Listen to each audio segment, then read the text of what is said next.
Hi, I'm Bob Fagan, Finance Director for the City of Des Moines. Each year, the Finance Department is tasked with forecasting what we think the sources and use of funds will be in the upcoming budget year.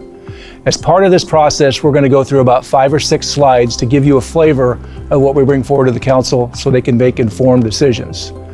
Let's start with the next slide. The first slide we're looking at is a 10-year history of the city's taxable valuation changes. As you can see from this graph, each year is kind of variable in nature, thus making it more difficult to be able to forecast what our valuations might be. So the second line on this graph is what we call the status quo. We've estimated that amount to be about 3.2% increase each year to be able to keep up with our previous year's budget. The last line is our average. So over that 10-year average, we're estimating that our average would be about 2.63%. So what challenges that brings, although we had a couple of good years lately over that line of the status quo, we also have to make up in those years those differences when we had far below what was needed to balance the budget. The next slide illustrates the 2013 legislative change in which they created a class called multi-residential, primarily apartments for the most part. What that did is took what was normally taxed at 100% commercial and over time reduces itself down to it normally we can see a residential property tax, roughly in that 56 or 57 percentile. Based on that information and our forecasting, we believe when that all comes to fruition, the city will have lost about $19 million worth of taxes had that change not happened. And you can see that is a challenge every year for the city to keep up with that. The next slide is the road use tax piece. The road use tax comes from the state.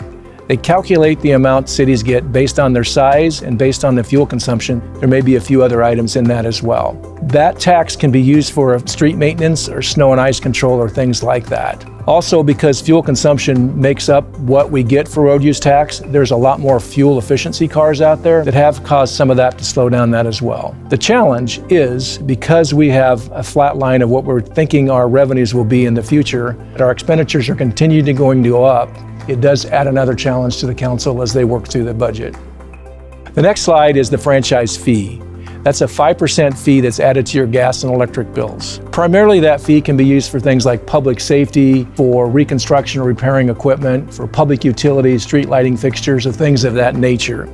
As you take a look at the graph, you can see that there is some variation through the years, but you also should be well aware of the weather events to make that difference. In other words, if it's very hot in the summertime, you're going to see that go up a little bit, but for the most part, it's based on weather events at that particular time. The next slide is the hotel motel tax. The hotel motel tax is a 7% tax added to your hotel rooms when visiting our community. Of that revenue that's collected, 2% of that 7% goes to the Convention and Visitors Bureau, an additional 2% goes to Bravo, and 3% goes back to the city. As you can see from this graph, the city has seen an upward climb in our revenues. A lot of that has to do with more visitors coming in, but also our economic development, people that work for the city, working with the private sector to bring more hotel rooms, which brings more events in here, which brings more taxes into our community. The last slide is the building permits data that shows a 10-year history of the city's valuation and revenue from building permits. As you can see from the blue line, in fiscal year 2016, the city peaked with approximately $700 million in new valuations coming into the city. We are currently forecasting a $500 million increase in our valuations. Although that's smaller than we had in the past, it is important to point out that the old normal used to be approximately $250 million worth of valuation each year. So the last line, the green line, as you can see from that, the city in fiscal year 2016 peaked with approximately $6 million of revenues coming in from building permits. Currently, we're forecasting in 2020 that number be closer to $4.5 million. So that will be another challenge from the city because we're going to get less revenues this year. Hopefully you found this video educational to get a better understanding each year what the council gets for information so they can make informed decisions. If you have more questions or you'd like to visit with us, please visit the website below or the telephone number listed. Thank you.